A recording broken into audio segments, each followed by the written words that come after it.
Finalizamos la semana en Informa TVX y tenemos una importante entrevista para desarrollar en los próximos minutos. Como siempre, la invitación es que ustedes participen de nuestro espacio de entrevista, @expresatvx y @canaltvx. Hemos dejado algunas preguntas ya sobre la entrevista. Lo primero es que nos gustaría conocer qué opinan ustedes que actualmente en El Salvador y a través de ley, la única manera de acceder al espectro radioeléctrico sea a través del mecanismo de subasta. Y por otro lado, cómo esa situación de alguna manera tiene incidencia en la democracia de nuestro país. Esas son las preguntas que hemos dejado en redes sociales. Nos gustaría leerlas a lo largo de esta entrevista. Recuerden que también serán transmitidas en la parte inferior de esta pantalla. Leonel Herrera, director ejecutivo de ARPAS, ya se encuentra conmigo para poder analizar esta situación.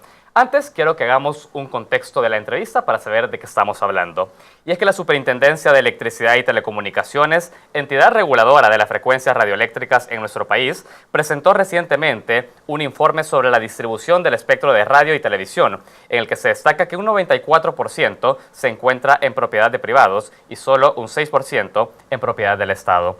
Ante esta realidad, Francisco Díaz, superintendente de competencia, destacó que la actual distribución limita al Estado salvadoreño para hacer un uso óptimo de todo el espectro, respaldando las voces de organizaciones sociales que exigen eliminar el patrón económico a través de la subasta como principal mecanismo de adjudicación de frecuencias. Naciones Unidas ha destacado en diversas ocasiones que la frecuencia radioeléctrica es un bien público y que será responsabilidad del Estado garantizar la participación amplia e inclusiva de todos los sectores de nuestra sociedad. Por eso hoy nos interesa, lo hemos dicho, analizar la situación con Leonel Herrera, director ejecutivo de ARPAS, a quien me da muchísimo gusto recibir en Informa TVX. ¿Qué tal, Saúl? El gusto es mío. Un saludo para la gente que nos ve a esta hora.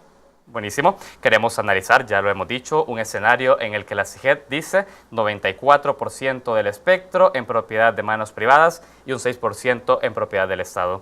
Yo lo primero que quiero conocer, Leonel, ¿en dónde se ubican las radios comunitarias en esta distribución? Bueno, legalmente, formalmente, los medios comunitarios no existen porque la ley de telecomunicaciones no les reconoce. A diferencia de varios países del mundo donde ya están reconocidos los tres sectores de la comunicación o los tres tipos de medios, los medios privados, comerciales, los medios públicos, estatales, y los medios sociales, comunitarios, sin fines de lucro. En El Salvador, la legislación no reconoce al sector de los medios públicos ni al sector de los medios comunitarios. Los medios comunitarios sí existen en la práctica, ¿verdad? Han venido abriéndose espacio a pesar de las adversidades que han tenido, principalmente el no reconocimiento en el marco regulatorio. Cuando se habla de reconocimiento de radios comunitarias, lo que se dice es que los espacios comunitarios deberían acceder por otro mecanismo hacia la frecuencia radioeléctrica, o es porque tiene que estar expresado en ley la existencia de tales. ¿Qué implica el hecho del reconocimiento de una radio comunitaria? Bueno, el reconocimiento, digamos que incluye varias cosas. Primero, darles el estatus jurídico que la ley en este momento no les da. En segundo lugar, efectivamente implicaría establecer un tipo de mecanismo diferente para la asignación de las concesiones del espectro radioeléctrico. Posiblemente el mecanismo de subasta funcione para el sector, digamos, privado, empresarial, porque como ahí se compite económicamente, pero este mecanismo ya no es ni funcional ni democrático para el sector de los medios comunitarios, ¿verdad? Porque entidades que no tienen poder económico no pueden tener acceso entonces al espectro radioeléctrico.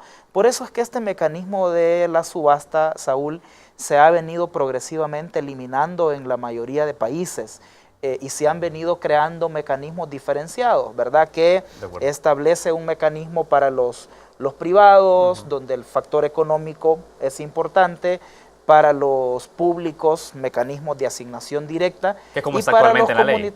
¿Perdón? ¿Qué es como está actualmente en la ley? La ley contempla la asignación directa hacia medios públicos. Para los medios públicos, aunque no con el concepto de medios públicos, sino que lo que la ley dice es que el espectro radioeléctrico está disponible para las instituciones del Estado. Que no es lo mismo. Entonces, que no es lo mismo, digamos. Entonces, nosotros lo que pensamos es eso, que el país debe de pensar en un marco diferenciado, porque como dijiste, desde instancias como Naciones Unidas, se viene planteando que hay que transparentar, democratizar el acceso Excelente. Y a propósito de este pronunciamiento que hace Naciones Unidas a través de UNESCO sobre reconocer la frecuencia radioeléctrica como un bien público, ayer el superintendente de competencia, Francisco Díaz, señalaba que la subasta como mecanismo de acceso a la frecuencia hace difícil al Estado poder hacer una distribución óptima del espectro radioeléctrico. A mí me gustaría que nos explicara eso. ¿Por qué la gente ahora en su casa debería de entender que la subasta no le permite a un Estado distribuir un bien que es público hacia otros sectores de la población? Sí, fíjate que la subasta no solo no es democrático el mecanismo, no es transparente, sino que, como bien dice el superintendente de competencia, también impide que el Estado haga un uso más óptimo, ¿verdad? Por ejemplo, en generar diversidad de operadores, por ejemplo. La subasta permite que grupos de poder económico puedan concentrar para ellos frecuencias de radio, de televisión, inclusive sin estarlas utilizando. Fíjate que nosotros tenemos un caso bien concreto, identificado, que es el de TCS, que tiene ahorita acaparadas 6 frecuencias de televisión que van del canal 39 hacia el 51, que las adquirieron por el mecanismo de la subasta que la ley establece, pero que las tienen ahí y no las utilizan y están evitando que otros operadores, otras empresas pudieran ocupar esos canales y crear medios de comunicación. Entonces ahí tenés un ejemplo de cómo la subasta no solo no es democrática, no es incluyente, sino que también genera problemas de transparencia, de competencia en el uso del espectro radioeléctrico. Justo quería retomar ese punto porque cuando uno revisa el informe que CIGED ha remitido a la Sala de lo Constitucional sobre la distribución del espectro radioeléctrico y se puede revisar de alguna manera quiénes son propietarios de algunas frecuencias en nuestro país, es difícil poder determinar de alguna manera concentración económica a través de esa información. Hay figuras como prestanombres detrás de este tipo de esquema y yo quiero preguntarle eso, ¿cómo de alguna manera es posible regular la competencia y la concentración de medios de comunicación, específicamente de frecuencias, cuando existen figuras legales que habilitan la desconcentración en nombres, por más que sea el mismo propietario? Sí, esa es una cuestión bien difícil, ¿verdad? En algunos países donde ya se ha regulado esto, por ejemplo en Argentina, podemos hablar de un caso de una ley de medios que va en aplicación, va en curso, y donde se han establecido algunos límites antimonopólicos, ¿verdad?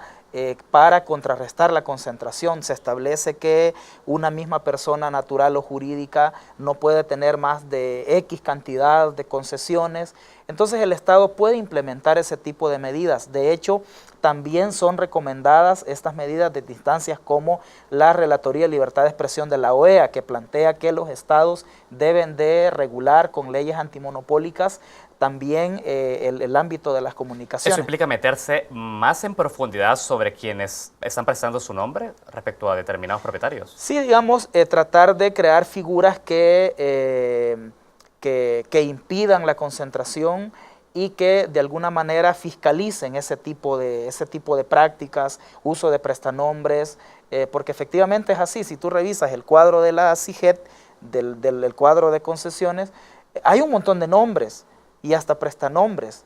Los canales, las frecuencias que se sabe que son de una misma empresa, allí aparecen con diferentes nombres. Entonces, por eso es necesario, creo yo, transparentar. Nosotros hemos planteado que deberíamos de impulsar un proceso de auditoría, un estudio, una revisión de cómo está distribuido el espectro radioeléctrico, de quiénes lo están utilizando, cómo se está utilizando, y a partir de ahí establecer nuevas reglas para transparentar, para diversificar la oferta mediática del país. Entendemos que la Superintendencia de Competencia ahora realiza justamente un estudio respecto a la competencia en el mercado de comunicaciones. ¿Eso es así? ¿Es cierto? Sí, la Super de Competencia está haciendo un estudio sobre la competencia en el ámbito televisivo. Nosotros le hemos planteado que también lo haga en el ámbito radiofónico. Muy bien. Hay un tema y es que usted mencionó hace unos minutos referentes como Argentina. Sabemos que Ecuador también ha impulsado otra ley de medios de comunicación.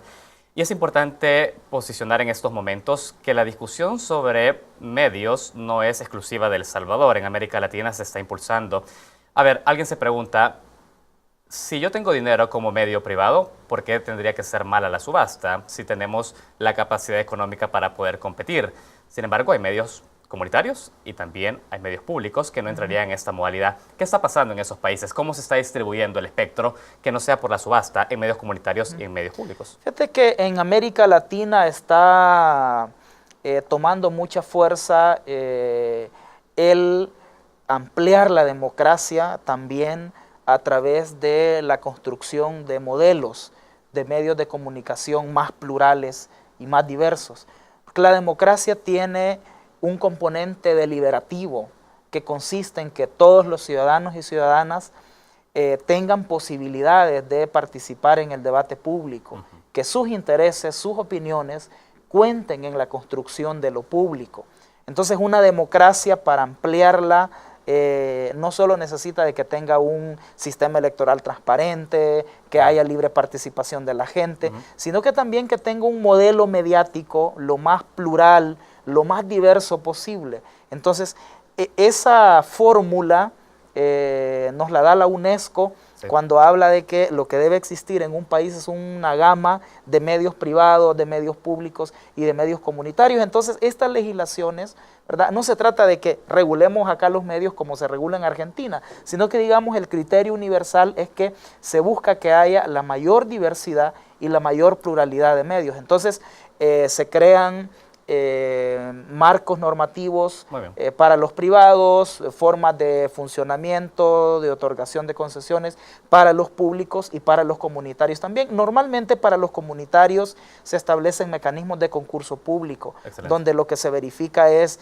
el proyecto de comunicación, el plan de servicio a la comunidad. Entonces, de eso estamos hablando. Perfecto, con esa precisión en términos, yo tengo que hacer la primera pausa en esta entrevista. Hay más temas que me gustaría poder analizar al volver de la pausa. Nosotros hacemos nuestro primer corte de entrevista. Leonel Herrera, director ejecutivo de ARPA, se encuentra con nosotros analizando la distribución del espectro radioeléctrico. Ya regresamos.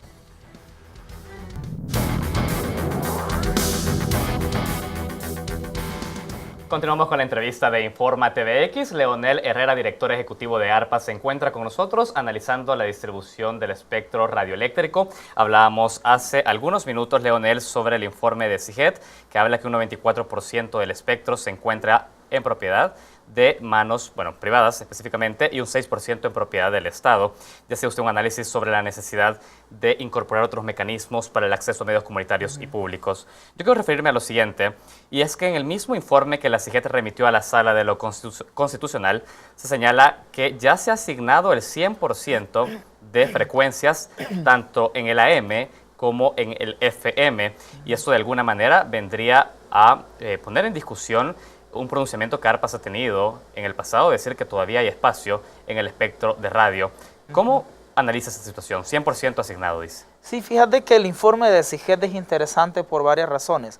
Una es por esto que oficialmente la CIGED dice cómo está distribuido, ¿verdad? Que casi el 95% son concesiones privadas y el resto son concesiones del Estado. Esto en particular desmiente una campaña de ASDER y ME1 donde dicen ellos que el espectro radioeléctrico ya está democratizado y entre otras razones dicen porque el 34% de las frecuencias están en manos, dice, de medios comunitarios. La CIGED dice que no es así, que el 95% está en manos privadas.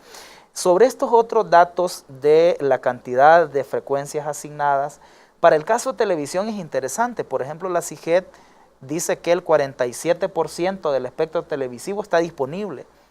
O sea que hay posibilidad de crear muchos canales de televisión todavía y tener una oferta televisiva más diversa de la que tenemos ahora. Es decir, casi a la mitad está utilizado esto es interesante porque anteriores administraciones de la CIGED, principalmente en los gobiernos de Arena, manejaron el discurso de que no había canales disponibles, ¿verdad? Nosotros pensamos que de lo que se trataba era en realidad de evitar que hubieran nuevos medios, de evitar que los medios de ese momento tuvieran competidores. Ahora sabemos que hay casi el 50% del espectro televisivo disponible. Esa es una buena noticia para el país porque significa que hay posibilidad de diversificar más la oferta televisiva. En el caso de radio, fíjate que es cierto que el espectro radioeléctrico está asignado en AM y en FM. Para el FM, dice la CIGET que hay pequeñas frecuencias locales.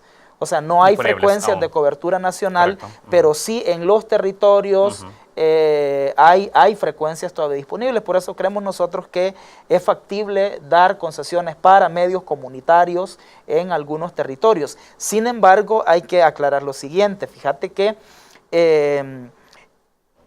la UIT, que es la Unión Internacional de Telecomunicaciones, que es el ente mundial que dicta criterios técnicos para administrar el espectro radioeléctrico, plantea que, por ejemplo, para la banda radial de FM se puede funcionar en un ancho de banda mínimo de 200 kHz. ¿Cuál es El Salvador? La separación entre una frecuencia y otra, ponele 90.1, 90.5, son 400 kHz. La UIT dice que se puede funcionar a 200 kHz. Entonces, si nosotros redujéramos el ancho de banda, podríamos duplicar el espectro, podríamos generar otras frecuencias disponibles. Ahora, reducir el ancho de banda requiere una reforma de carácter legal sobre cómo está hoy por hoy distribuido el espectro. Sí, requiere una reforma de ley porque el ancho de banda lo dejaron establecido en la ley. Fíjate, un asunto tan técnico como es los anchos de banda, que en otros países está regulado en reglamentos, aquí lo dejaron en la ley a fin de garantizar que permaneciera así. Dejar el ancho de banda que tenemos ahora no fue una decisión técnica, como debió ser, sino que fue una decisión más que todo política, que tenía el propósito de cerrar la posibilidad para que otras radios surgieran. Esto fue en los años 90 con dedicatoria a las radios comunitarias. La mejor forma de decirles a las radios comunitarias que no, era decir, el espectro ya está saturado, ¿verdad? Y entonces por eso se dejó el ancho de banda de 400 kHz para decir no. Y el otro criterio fue económico, para que no hubiera más competidores. Entendemos esa postura. Leonel, yo quiero preguntarle algo, porque si bien usted dice para poder cambiar esta situación y poder optimizar mejor el ancho de banda, se requiere una reforma de ley porque se estableció por ley, no por reglamento, también se viene un debate en los próximos años sobre la digitalización de medios, tanto en televisión como en radio. ¿De qué manera este fenómeno, con el esquema actual, tendría algún efecto? ¿Tendría que estar preparada la ley salvadoreña para la digitalización para poder hacer un buen uso? ¿O a pesar de la ley actual, la digitalización podría optimizar el recurso? Mira, la digitalización optimiza el uso del espectro radioeléctrico porque reduce significativamente los anchos de banda. En el sistema digital que viene, no necesitas tener los anchos de banda que tenés ahora en el sistema analógico. Significa entonces que podemos aprovechar el espectro radioeléctrico para generar otras frecuencias. Por eso es que nosotros en un proyecto de ley de medios comunitarios que hemos presentado a la Asamblea, establecemos una reserva del espectro radioeléctrico para los medios comunitarios. Y lo que planteamos es que se reserve 1/3 de las frecuencias disponibles en este momento, que ya dijimos que son solo pequeñas frecuencias locales, pero que se reserve también 1/3 de lo nuevo que aparezca con el dividendo digital.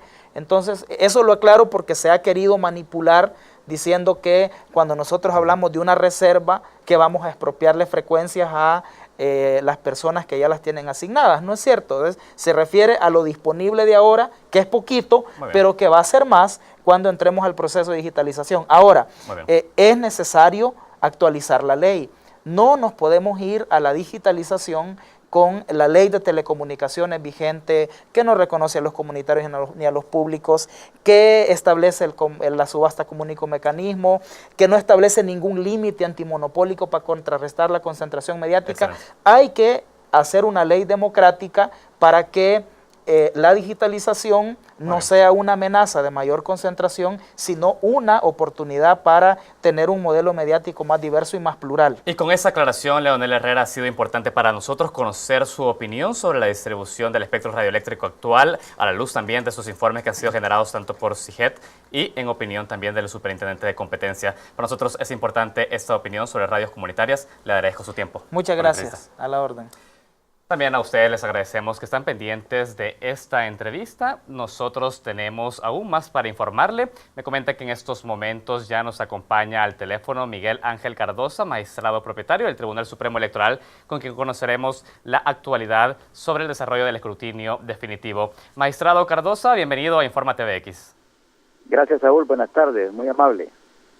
Gracias a usted por atender esta llamada. Lo primero que quiero saber, magistrado, es cómo se avanza hoy por hoy en las mesas de escrutinio final. Sabemos que 4 mesas ya han terminado el escrutinio, tanto Parlacen, Asamblea Legislativa y consejos municipales. ¿Nos confirma esa información?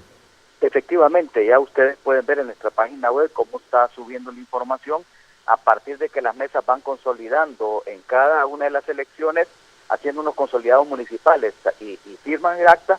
A partir de ahí se sube la información.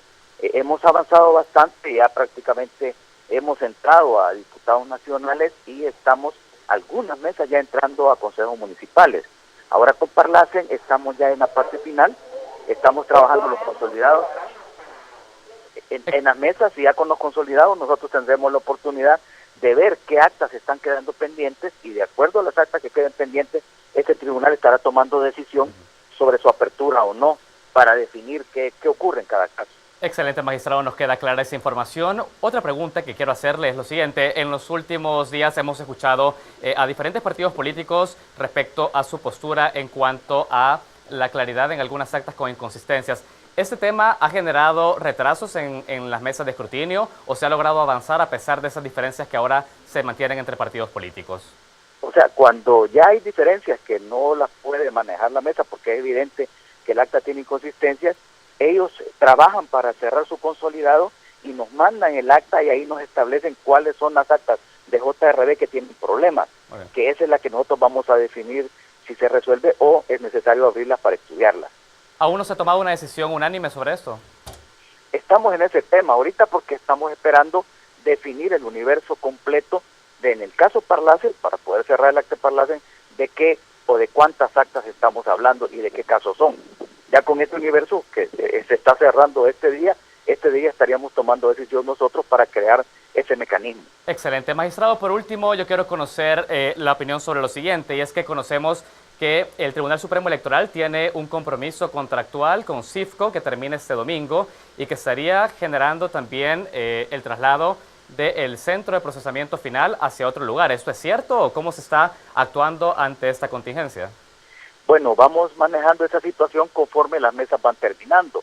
El problema con Cisco es que efectivamente Cisco tiene ya compromisos adquiridos, pero esperaría yo que si en el caso de algunas mesas, que parece ser que San Salvador es una de ellas, que se nos puede prolongar del día domingo, pudiéramos quedarnos 1 o 2 días más aquí en Cisco, creo que no sería problema, estamos hablando ese tema con las autoridades.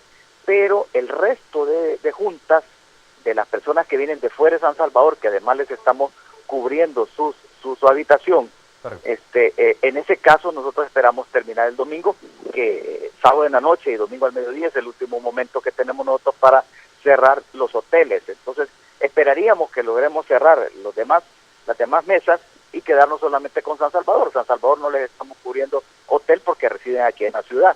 Eso nos podría permitir y esperaríamos no pasarnos mucho y podernos quedar aunque sea un par de días aquí. Si no, ya tenemos el plan B considerado. ¿Cuál es ese plan B?